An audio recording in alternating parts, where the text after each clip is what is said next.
right, folks, we're going to go ahead and get started as people are rolling in. If people can kind of keep going over to the other side a little bit for more folks to come in, that would be lovely. I'm sorry we have run out of chairs. Although there's one up here in the front row. If anybody's not Lutheran, they're welcome to sit there.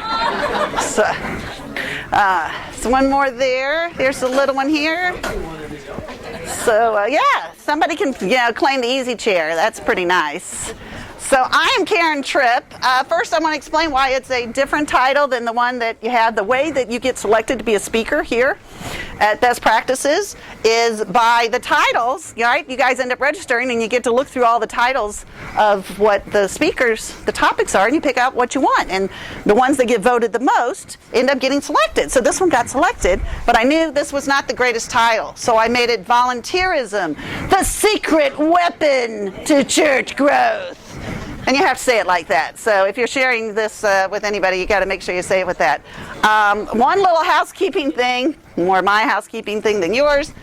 You see that my email, we ended up buying a new URL that does not have a dash in it. So when you got my business card, there's still a little dash in that. And so there is no forwarding anymore. And so if you want to get a hold of me, which I hope you do, there's no little dash, but you can still just type in Cancer Companions and you can find me.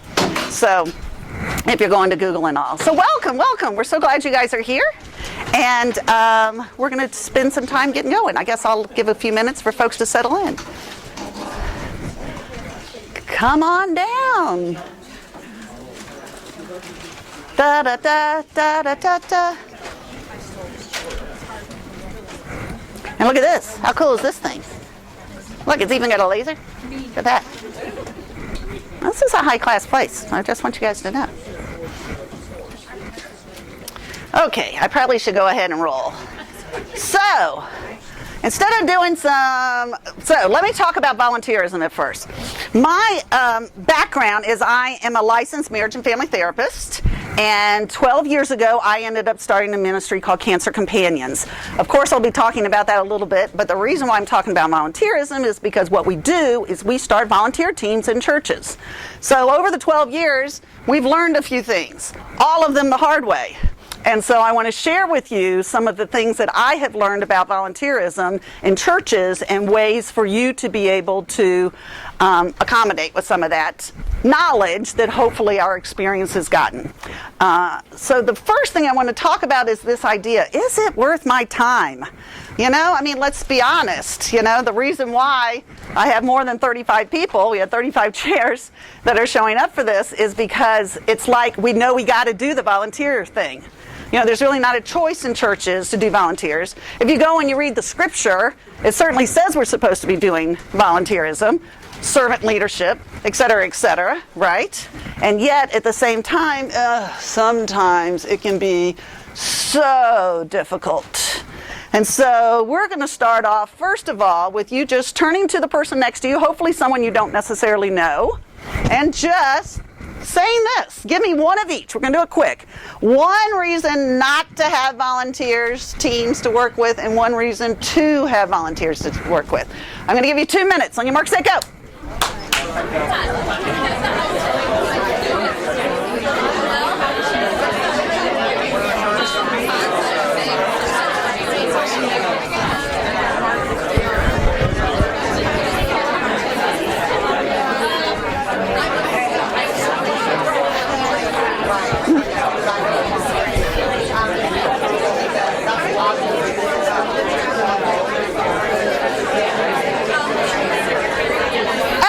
This chair. I don't need a chair. Where would you like it? Over here? Yeah, let's do that. Thank you very much. Silly me. Excuse me.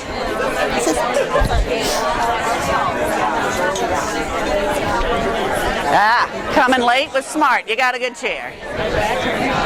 You're welcome. Anytime.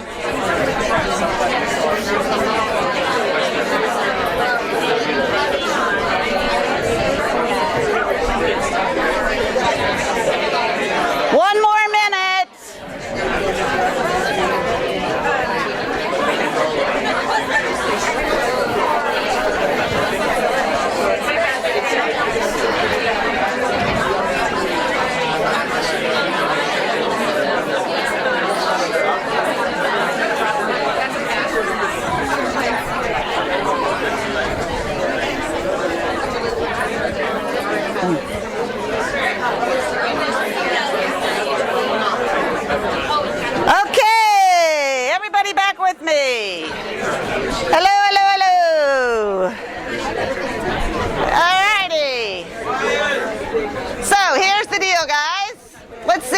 many of your cons are part of my cons?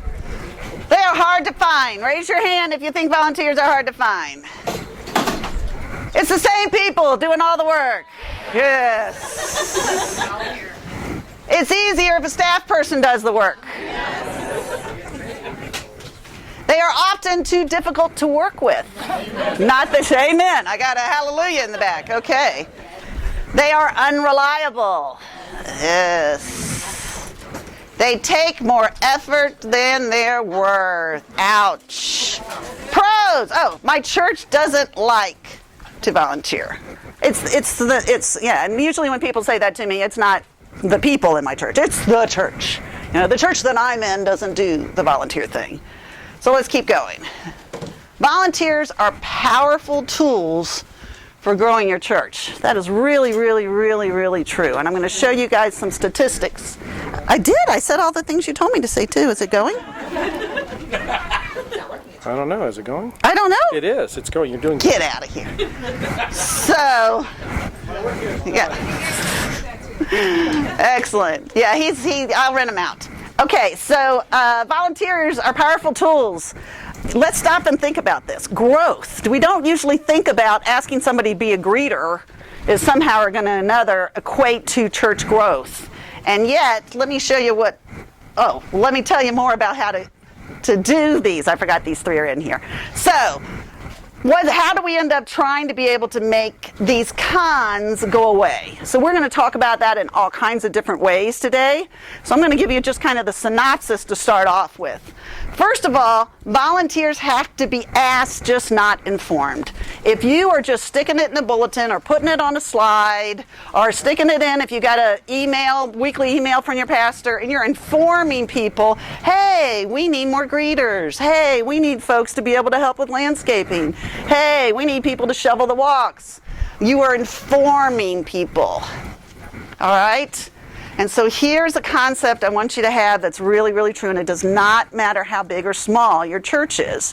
Each church leader, whether that's a staff person or an elder or a council member or whatever boards, whatever you guys call people that are leaders, they have a sphere of influence, right? They have a sphere of influence. And to think that that's not accessible to each person on staff is not a good way to be able to manage a church. In other words, what can happen in churches is you start fighting over resources, right? You're fighting over, I don't have enough markers because those youth people took my markers, right? All right, and so we do some of that. Well, we also do it over resources like volunteers. Oh my gosh, my husband is retiring in December, and I can just see our pastor. He's just salivating. Oh my gosh, a finance guy that's retiring, and I can think of 6 committees I should stick him on, right? And so there's this sense that, oh my gosh, we've got how many people that are doing the work? Well, I got to make sure I get my percentage, and to be able to make sure they're part of mine. And so that sphere of influence isn't shared the way it needs to be. Volunteerism needs to be discussed at church staff meetings.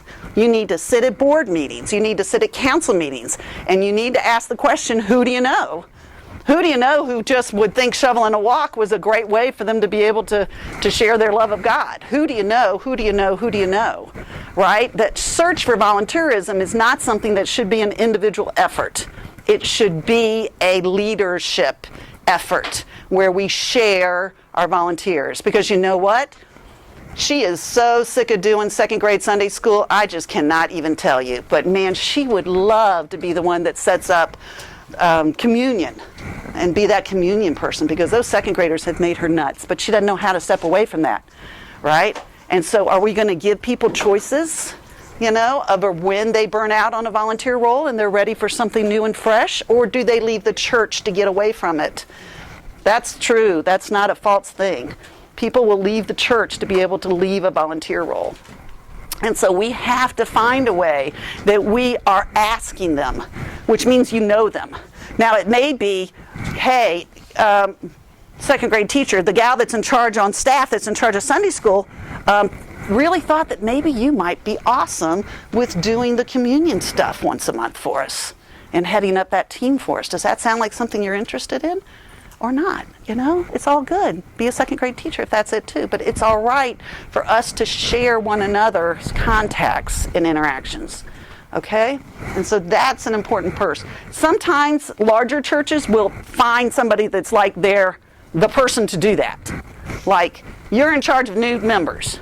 And the new member, and when they get done with that new member church, you better stick them on a volunteer team. They better walk out of that new member class volunteering for something, right? And it's almost like a responsibility just for this staff member. That's wrong, guys. You've got to acknowledge the sphere of influence. Part of with cancer, what I tell my volunteers is that, let's stop and think about it. If the second grade teacher, let's say the second grade teacher's sister ends up getting diagnosed with cancer, right?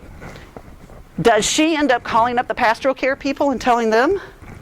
No, but she probably tells the lady in charge of Sunday school, right? That lady in charge of Sunday school finds out. And so that lady in charge of Sunday school has to know, oh my gosh, we have a volunteer team called Cancer Companions that can help that lady. That sphere of influence, not just the pastoral care guy. Right? So this attitude of we are lifting all boats, right? We're lifting all the boats by all of the staff members working together and sharing our influences with one another. And when I hear of things that people are coping with or struggling with or not, maybe it's just really is about I haven't figured out a way to fit in here. Or, oh my gosh, so-and-so's husband just hangs around while she's doing this other volunteer job. I bet he could help you shovel the walk. It's just thinking outside of your little niche, whether you're a board member, whether you're a staff member, or whatever. So, okay, S. What else do we want to do? Equip, not just approved. So somebody comes to you and they say, hey, you know what? I think it would be awesome if we started a ministry where we work on single women's cars. Right? Some churches do that kind of thing. I think we should do that. And you know what? The church staff person says, great idea, go. And that's it. They have approved this ministry, right? But they have not equipped this person to do the ministry. Now, chances are you don't need to tell them what to do to work on a car, but you sure need to help them figure out how to find volunteers, how to be able to sustain volunteers, how to lead volunteers, how to be able to communicate with single women, how to be able to, do you see how much equipping? You don't have to teach them how to work on cars, but you how to find other people who have the same passion he does. And so we have a tendency in churches to say that we love it when the pews and the people from the pews come to us and say, I have a ministry, I want to do this for the Lord. And you say, great, go do it. But then we don't step in and say, well, this is the ways our staff will help. Our staff won't do it. We're happy you're going to lead it. But let me show you, let me equip you as ways to be able to do that. Yes? Next, connect, not just encouraged. All right, and so these volunteers need to feel like they are part of a plan, that they are part of a connection, that they are part of a team. Growing up, the church that I went to growing up, the cool group to be a part of was the choir. I mean, I don't know. You have to go back in after church and they'd have to there was back in the robe days, they'd have to take the robes off and hang everything up. They laughed and hooted and hollered back in that room while we were all out here doing the punch and cookies and coffee. I don't know what they were doing, but they were having a good time. And they had a Christmas party every year that I never got invited to. And if you ever heard me sing, you would know why. But, everybody knew how cool it was. How many of your volunteer teams are having Christmas parties? Are we getting all the landscape guys together every Christmas so that they can all sit around and talk about football or whatever? And I don't mean women can shovel walks too.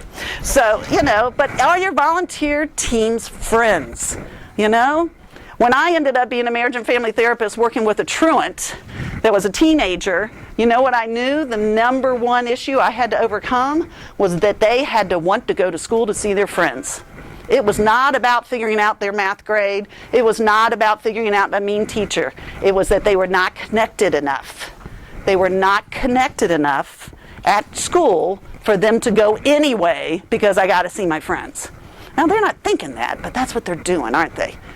Right? And there's a little bit that volunteerism has to do with that too. Some people will do an isolated thing. And then they have enough of a temperament where it's like, I'm going to give you this job. This is the one job you have to do. You're the person in making sure that we have ordered enough coffee and supplies for the coffee table and that's your job. And there is no connection on a team with that necessarily. That's okay for some people, but very, very, very few. Most people need to feel connected to come back and come back and come back. And so, if you are not using teams, and you're not using the word teams, your greeters should be on a team. The people who are doing communion should be on a team. Your ushers should be on a team.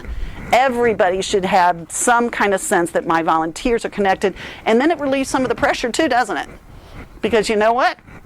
If my sister just got diagnosed with cancer, the odds are I'm going to miss a couple of Sundays. I'm not going to be in that second grade Sunday school room every Sunday because I got to go help my sister who just got diagnosed with cancer. And that's okay, isn't it? But you don't want to feel like you're leaving everybody stuck. So we have a team. Okay? Isn't it great? It's like an all-day seminar. I talk so fast. Okay. Does volunteerism impact church growth? I love this. Growing churches, 1 leader for every 11 people in attendance. This is like legit. Declining churches, 1 leader for every 19 people in attendance. So here's the next question. Do you have leaders? If you don't have teams, you don't have leaders. This is not the number of volunteers. This is the number of volunteer leaders. And why? Because they're so invested in your ministry, they're talking about it outside of church. Right? This isn't hard. This is pretty easy. If people are passionate enough and the Holy Spirit is tugging them around, having them doing volunteer work, Holy Spirit's not going to let them keep their mouth shut, are they? They're going to say, oh my gosh, do you know what? 2 Sundays a month I end up singing on a worship team. Oh my gosh, it's so cool. Right? They're talking about it. And when that happens, people come. Right? I'm an usher. And do you know what? At the 9 o'clock service, there is this one woman who comes every day by herself. I don't know how she does it. She's in a wheelchair. She's got one of those fancy vans. She drives here by herself. But you know what? I'm the one that gets to give her communion every time. I'm serving that woman in that kind of way. So we're looking for leaders. So, okay, we're going to commit some more. When it comes to volunteers, me and my staff are most likely to stay more engaged, attend most meetings, and involved in most decisions. Right? So you've started a volunteer team. Are you more likely to stay more engaged or less engaged? Asking the volunteer teams to hold meetings and make most of the decisions. 2 minutes. Turn to somebody new. On your mark, set, go. Which are you?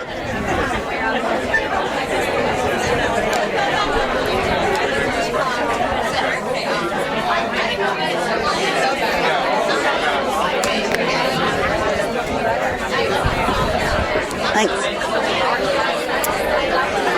Oh, I need you to take a couple pictures of me talking to sweetie.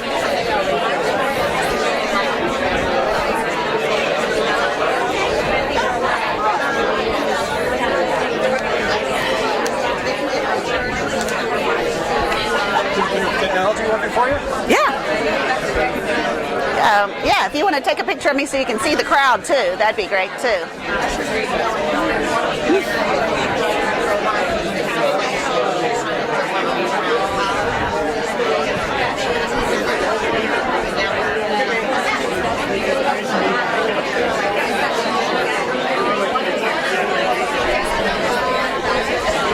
Thank you, sir.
whistle when you're ready.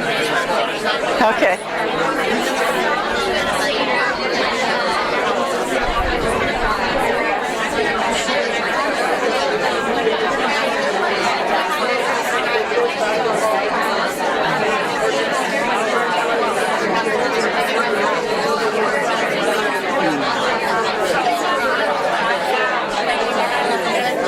One more minute.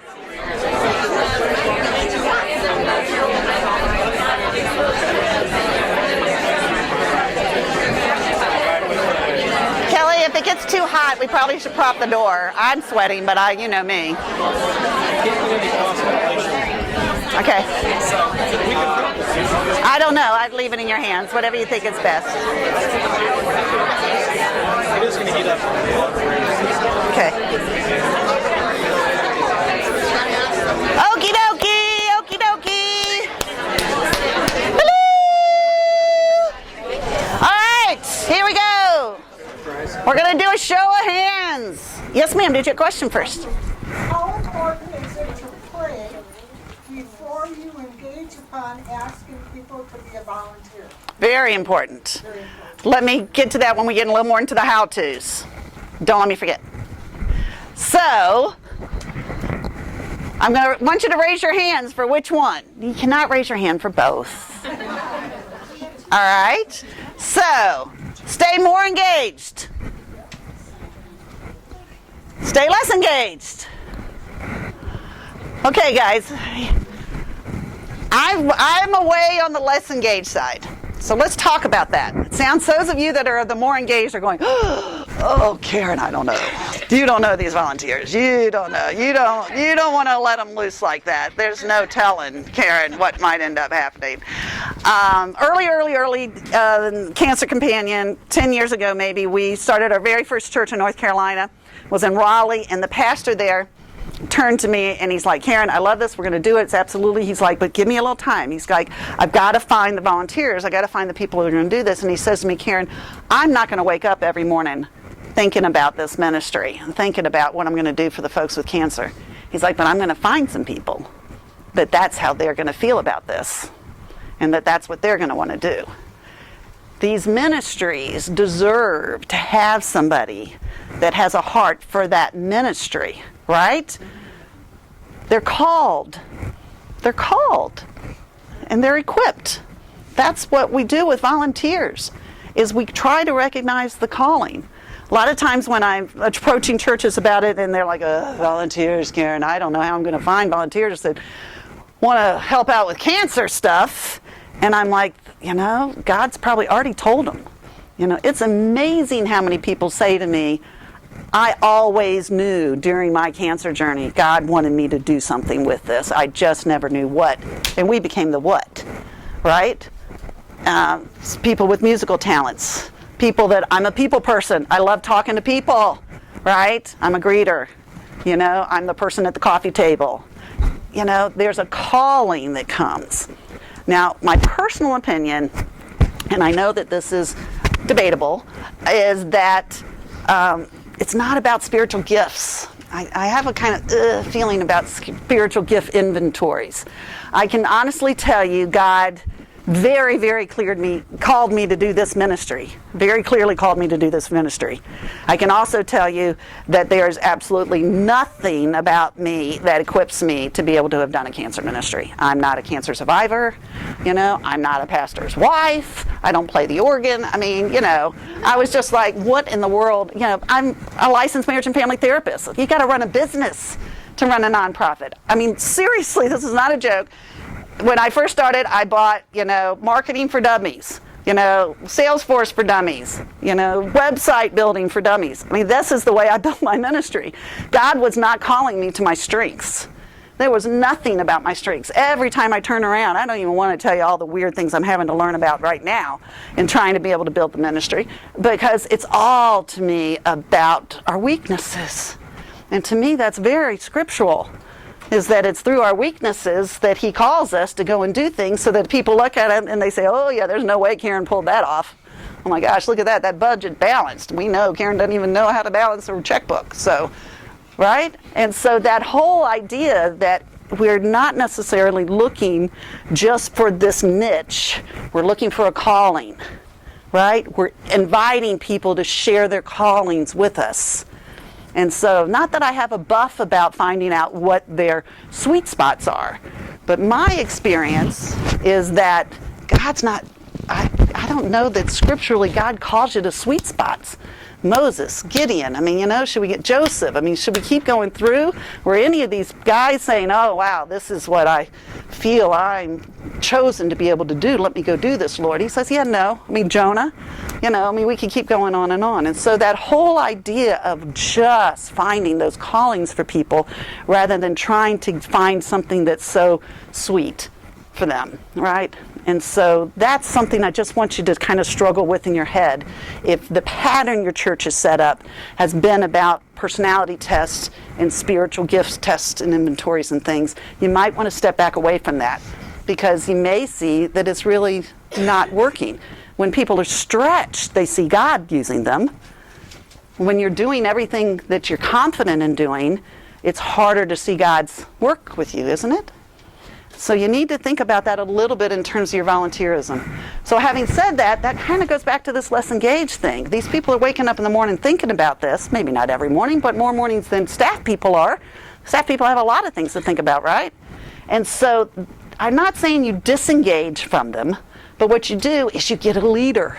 You get a leader, and it's not you. Why aren't they becoming leaders? Because they're letting you lead.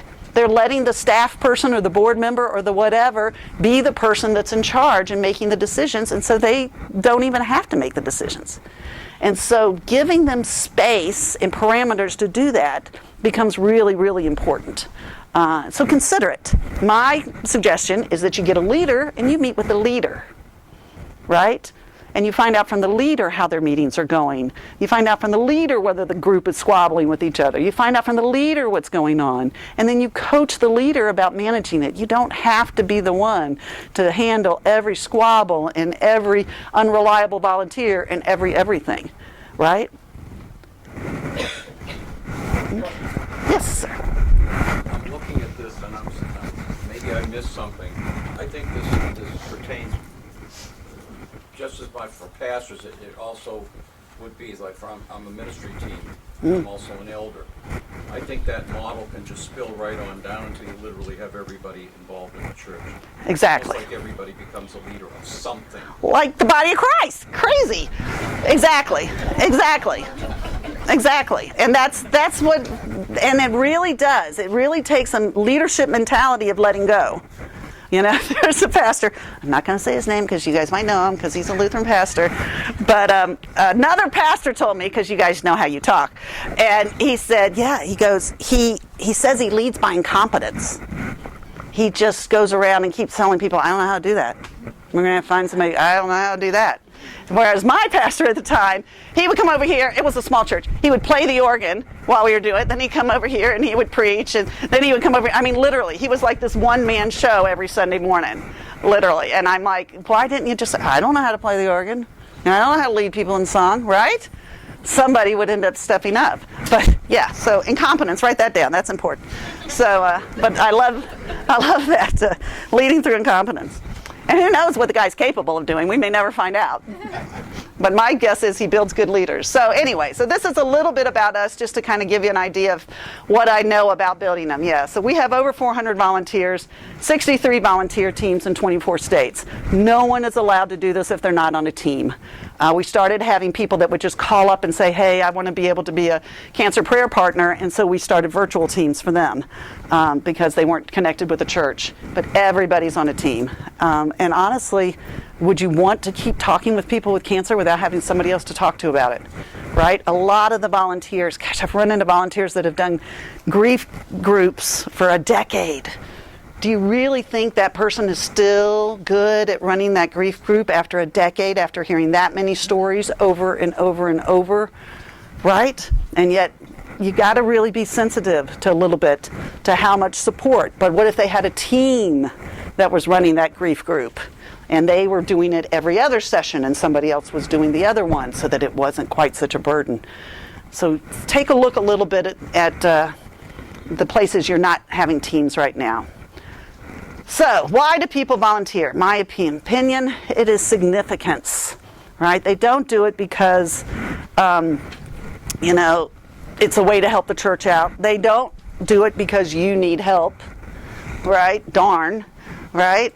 They do it because they need to walk away with a feeling of significance. I think COVID put a dose of that on the whole world, right? A kind of a real insignificant kind of feeling of being trapped in our houses and things like that. And so I think that yearning for significance is even stronger now than I think it was before. That kind of sense that I want to do something that matters and that's important. And so us figuring out that piece of how do we make being a greeter significant is part of your jobs, right? Part of really soul searching yourself and saying, what is the significance for being an usher? And really trying to explore that. Let me tell you part of why you need to get a hold of that. It's because it's going to make you so much better at asking people to volunteer. You are going to be amazed at how well you will start to connect with people who are yearning for that significance and can see that role is playing that piece and that part for them. But if you think it's just a chore and just a job and just a thing that I have to check off my list, then you are going to have real struggles getting people to volunteer. And that messaging, that significance messaging, that's part of what does go in the bulletin. That's part of what does go on the slides. That's part of what does go in the weekly email from the pastor.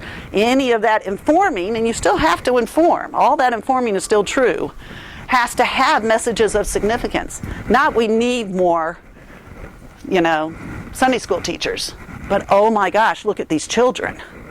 Yeah, look at how they end up repeating that verse right after that teacher said that. How cool is that, right? And so the significance of what you're doing as the volunteer has to be part of the messaging that you're giving and part of your belief systems too.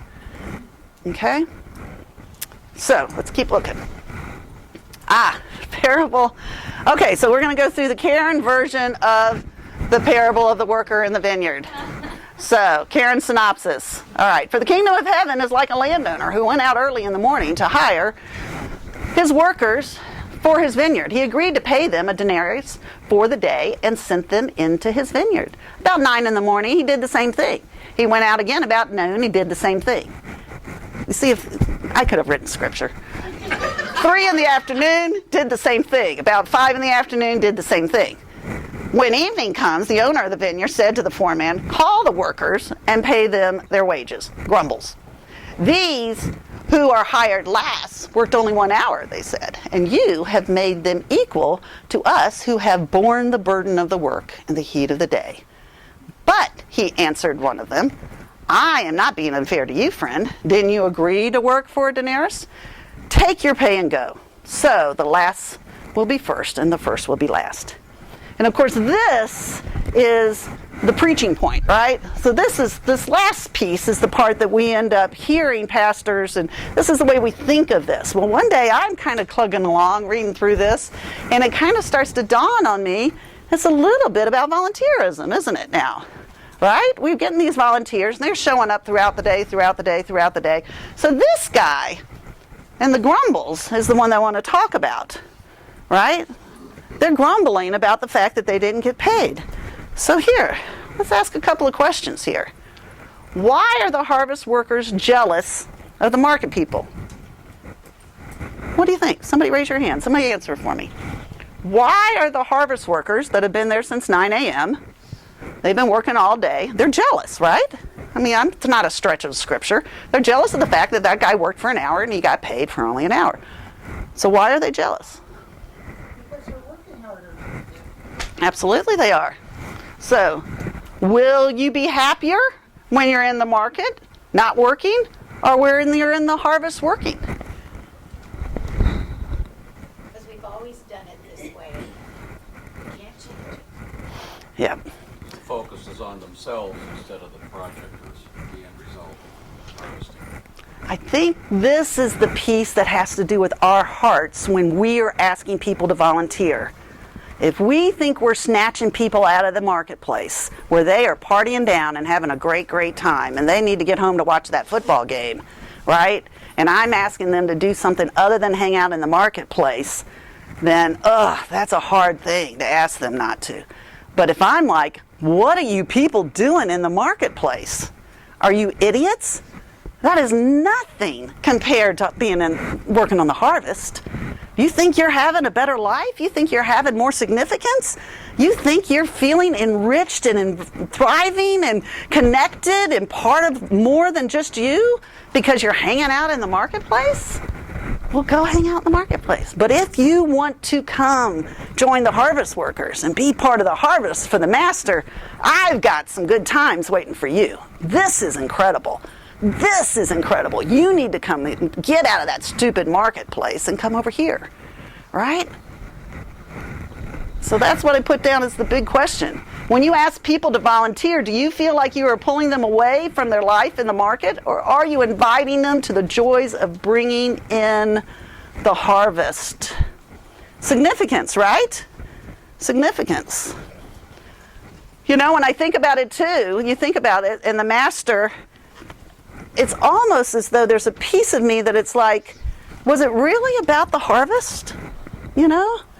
Was it really even about the harvest, or was it about the people in the marketplace that the master started this whole thing? That's why he didn't care that he was paying the last guy $1, the same dollar that he ended up paying the first guy. It didn't matter to him. He was just as concerned about his workers. You know, I sit around and I think about Jonah, and I'm like, you know, the smart thing would have been God to take a pass on this guy when he first started going the wrong direction, right? I mean, was he running out of prophets? You know, could he not find somebody else to do this job? But he didn't, because he was yanking him out of the marketplace and sending him into the harvest. And that's what we have to see our role as being too, okay? How we're approaching our mindset about volunteerism is the biggest paradigm shift of this deal. So, 4 steps to build significant volunteerism. 1, find a true need that will have a person feel significant, right? That doesn't mean ushers and greeters and people that shovel sidewalks are not significant needs, true needs, because they are, right? Yes, ma'am. Well, kind of implies that when you ask somebody on your team, and you know that they have a background in something, that you say to them, here's kind of a guideline, but you're an experienced talker, you can go and do whatever you want in your session. I'm not going to tell you what to do. I'm going to find out about your calling. Yep, exactly. What's significant to you?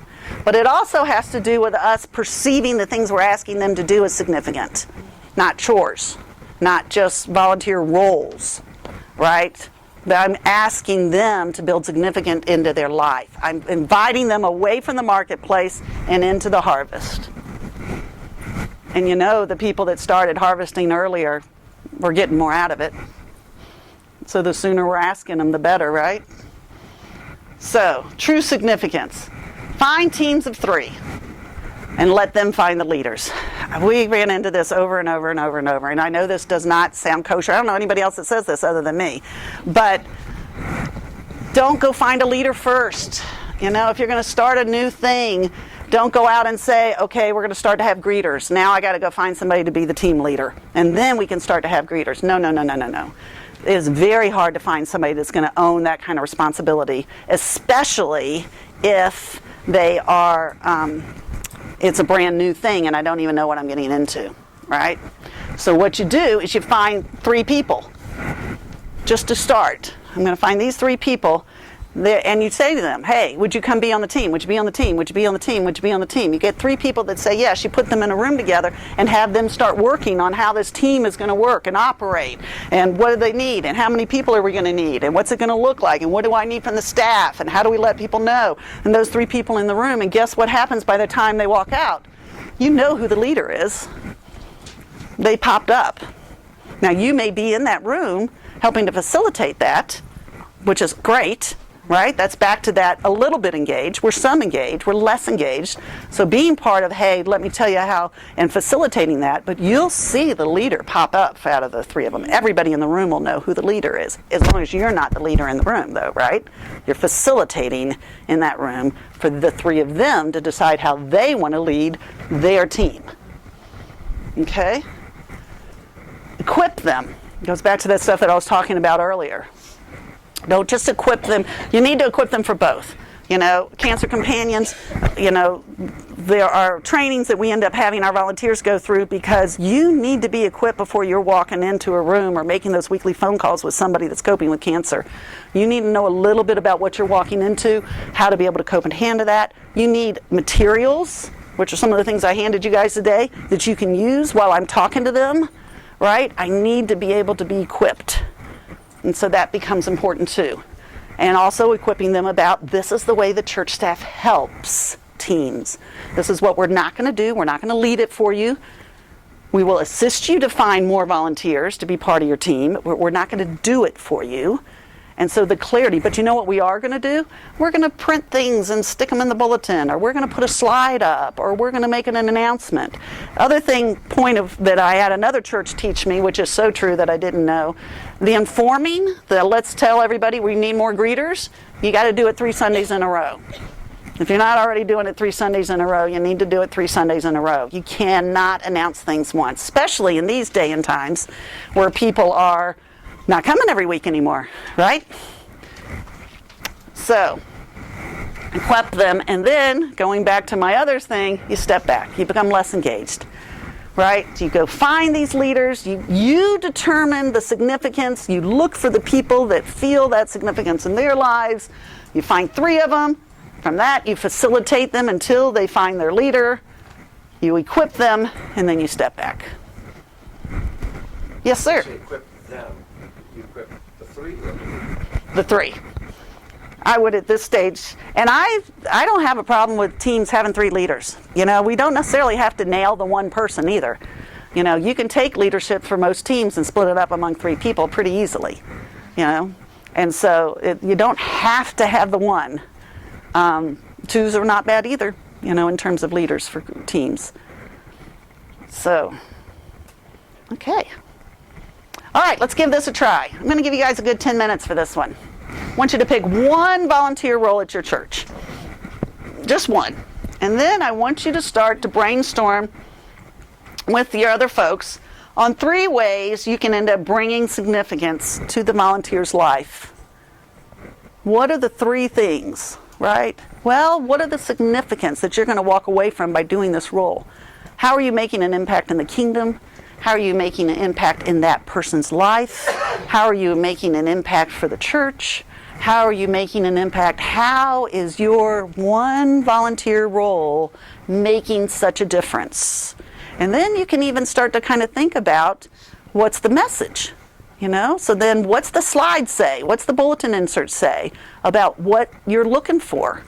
Why you should volunteer for this role, right?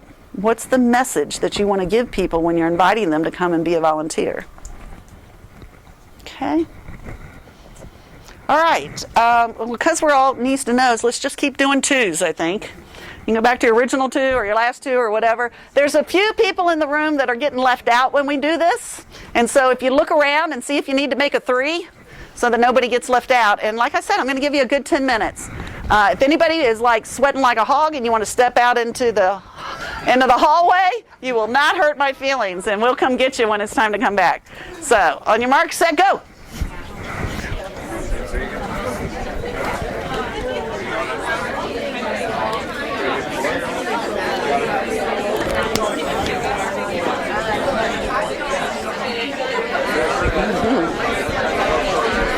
Hello, sir.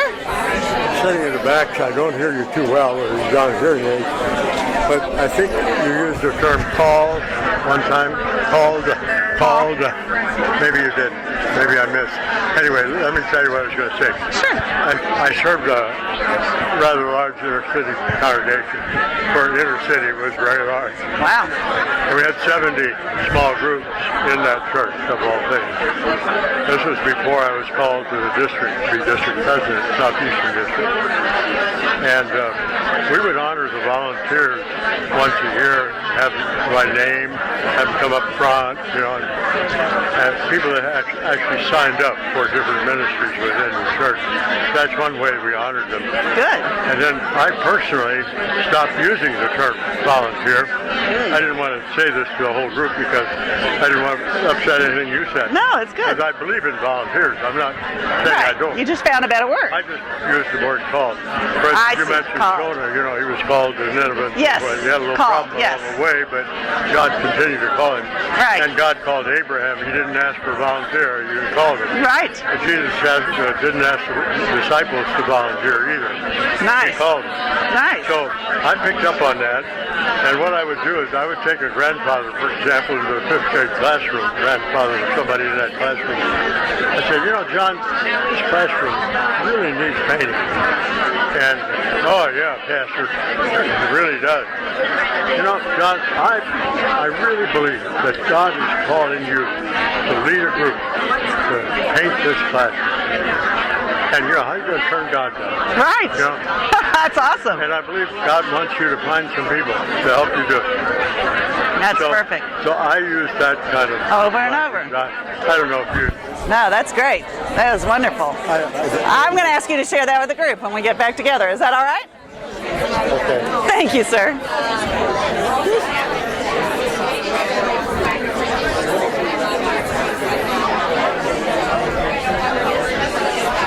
You're doing great. Thanks. Before you dismiss them, if you would let me just remind everybody that we want to give them, so you just turn it over to me, just I'll do housekeeping, and I'll just remind everybody if I didn't get their thing, you know, get you a copy of Karen's notes if you just give us your thing. Awesome. Okay, good.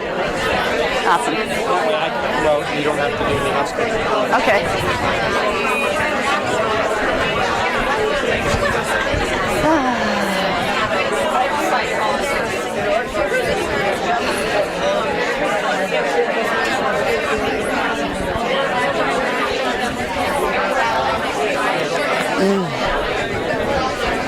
Is there a trash can?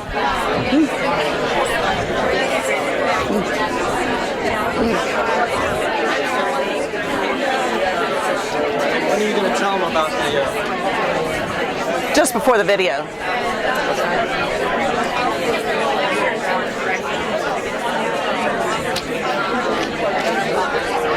Yeah, let me add these. Thank you.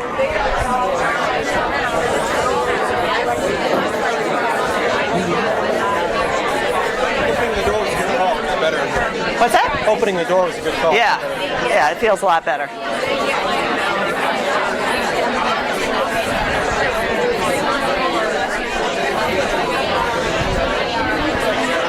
Now I don't see anybody unengaged. Good call. Yeah. I've gotten several people when I've been out at the tables complimenting me on my dress and my shoes.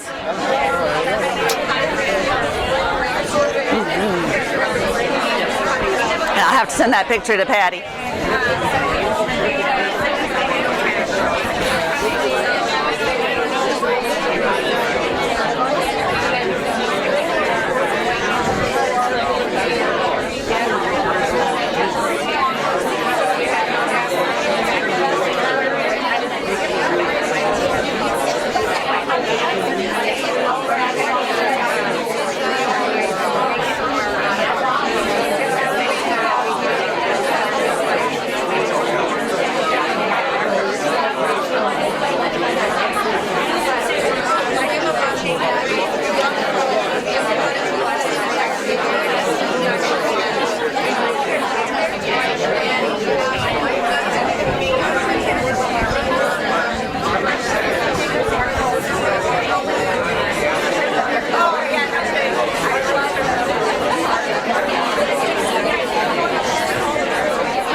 there's a couple people that I couldn't focus or whatever, and I'm gonna just ask them if they want to get a copy of your presentation to come up and let me get their code. So I'll do that at the end as well. Awesome.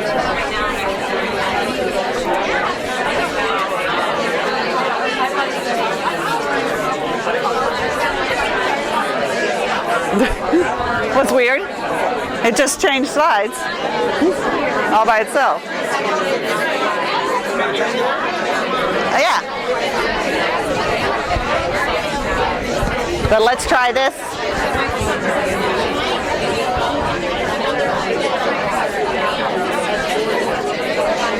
Thanks.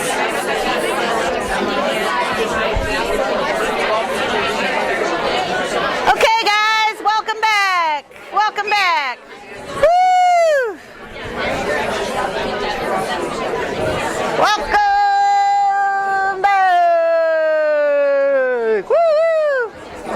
Okay, so I'd like 3 people to share with me what they thought of or what they came up with. Who would like to be the first person to share? You were going to share with us, but you shared with me, please. Volunteerism. We had quite a number of volunteers in the city parish. I served in Baltimore before joining the Southeastern District as their president. And we would honor them once a year. And many of them that had signed up for different ministries within the parish would have to come forward and we'd honor them in the worship service. And so I do believe in volunteerism. However, I personally stopped using the word volunteer. You had mentioned Jonah a little while ago. You know, God didn't ask him to volunteer. He called him to go and said, go. He had a little problem along the way, as we all know, with that big fish. But he continued to be called to Nineveh to do that ministry. And God didn't call Abraham, God didn't ask Abraham to volunteer to go to the new land, but he called him to do so. And Jesus, of course, didn't ask for volunteers either. He called his various disciples. So I decided I'd pick up on that.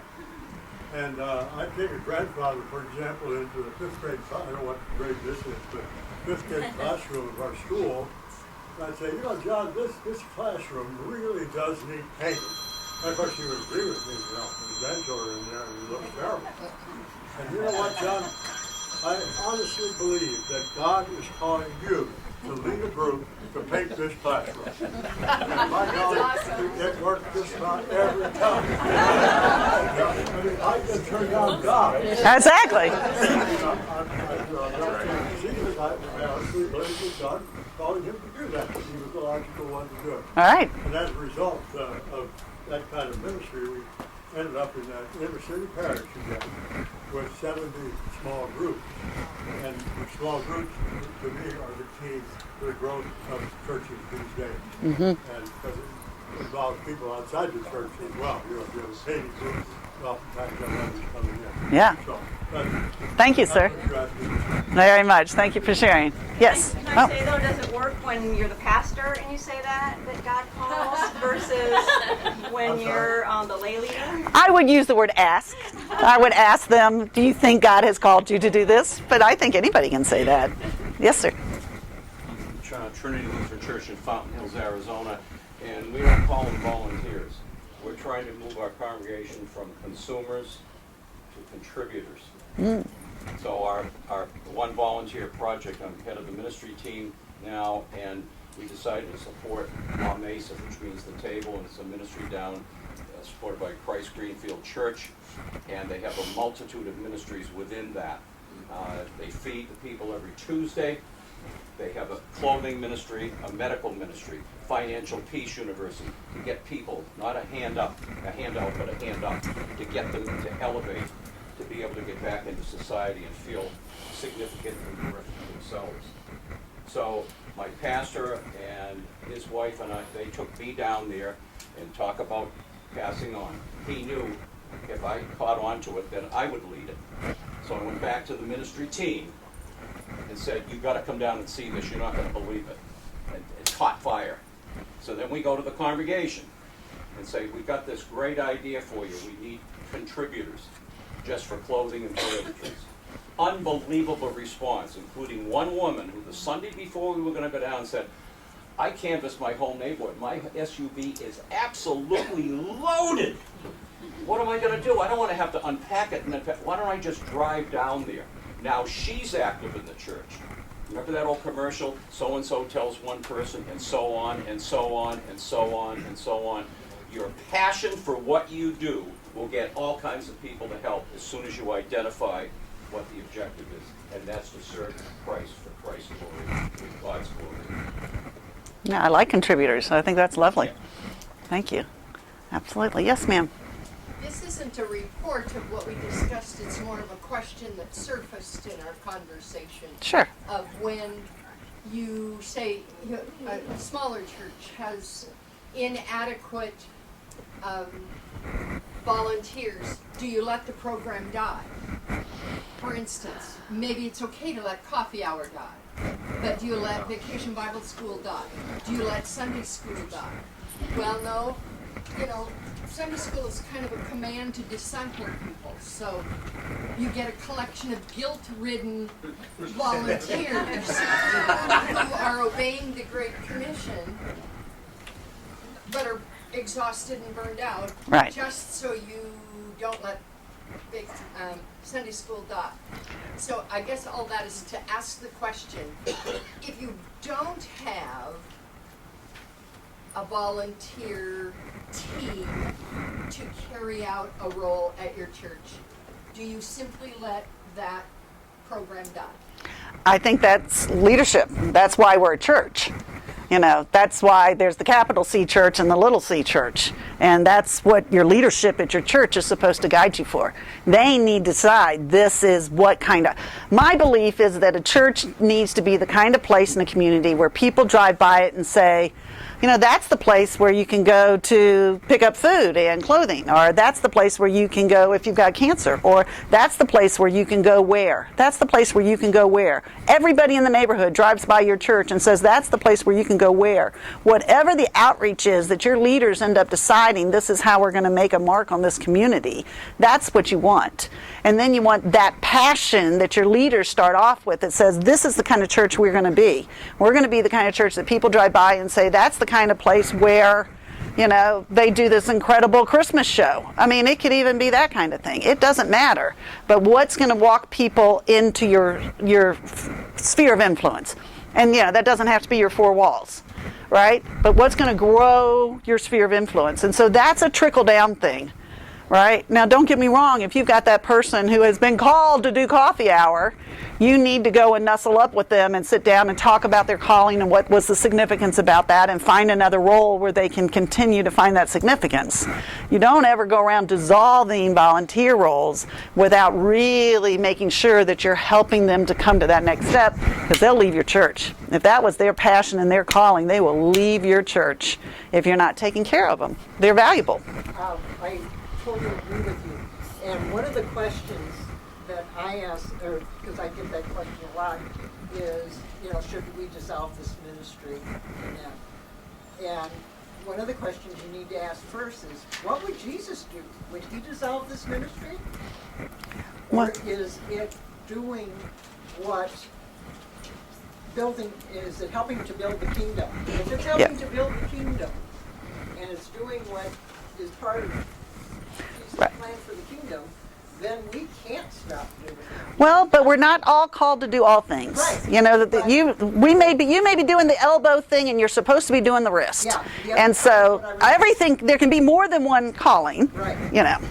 And you mentioned it's an older congregation, and that's part of the problem why we're thinking about closing down different ministries. Sure.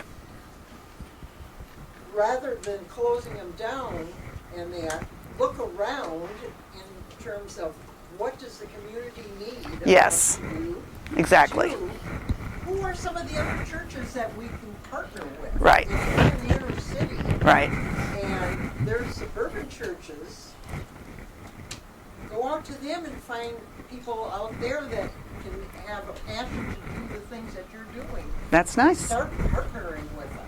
Because Love that. the church was never meant to be individual little bodies. No. The church is one. Yes. It's Christ's body. Yeah. And we should be working with other churches. Well said.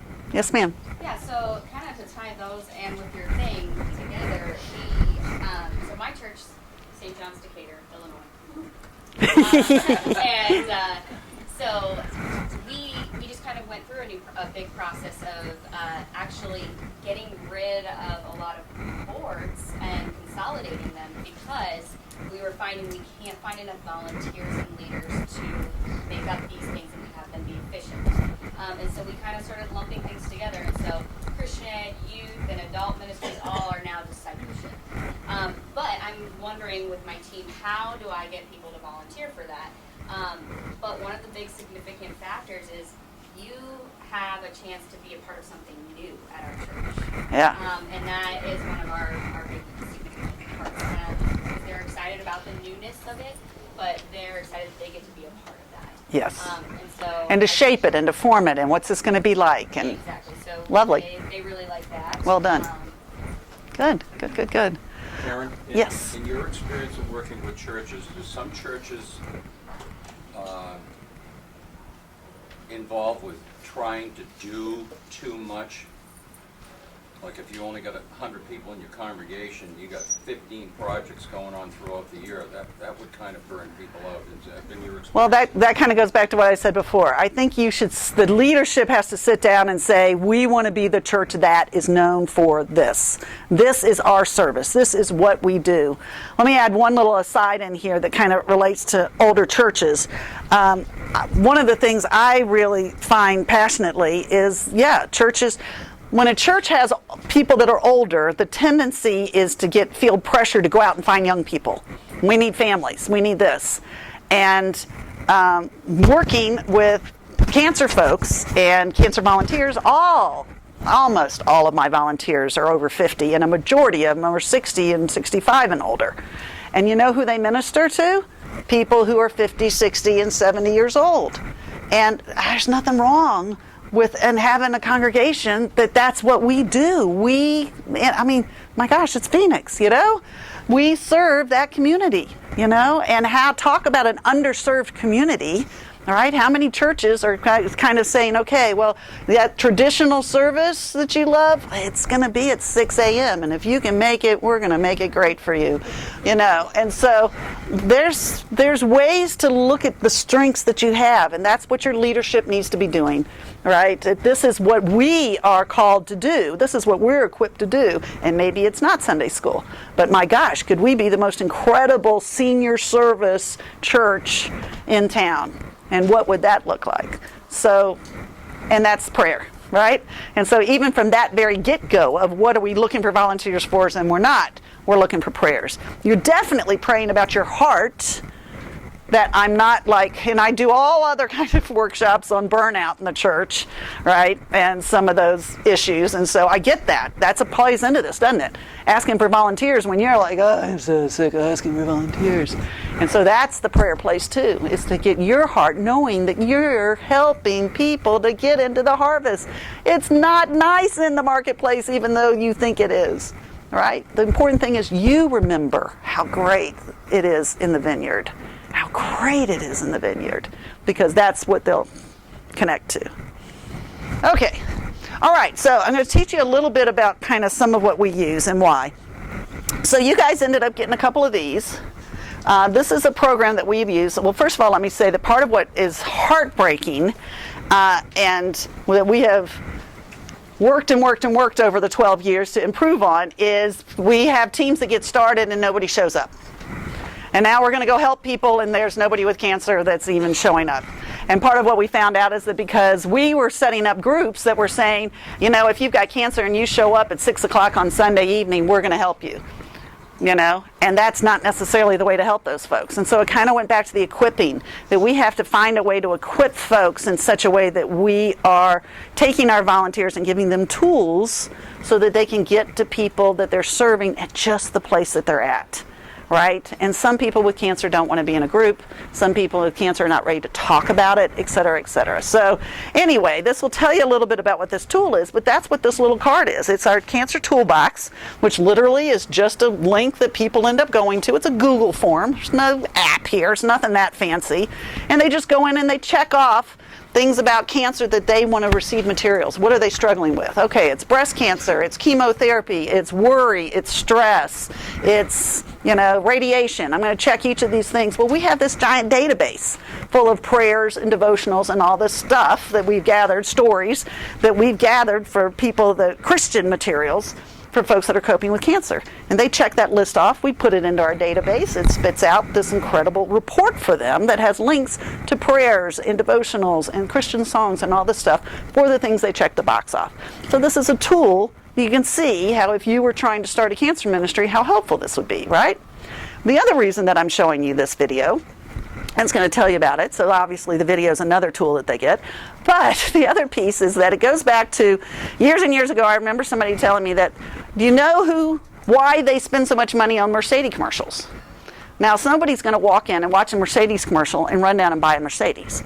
The Mercedes commercials are for the people that already own the Mercedes.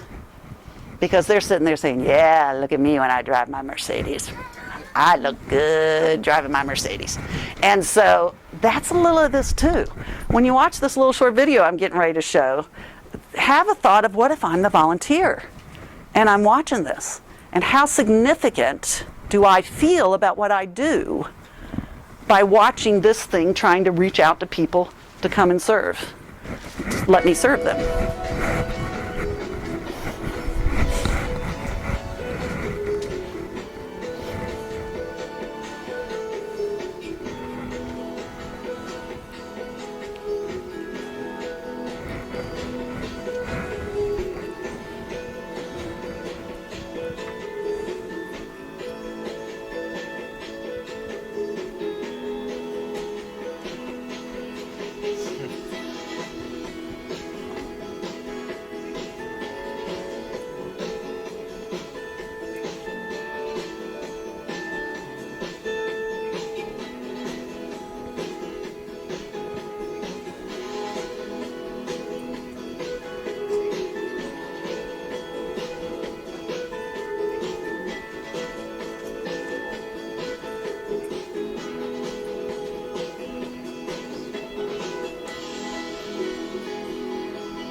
There you go. So you can see how the equipping becomes an important piece of the puzzle. So, all right, volunteer ministry. So let's talk about equipping.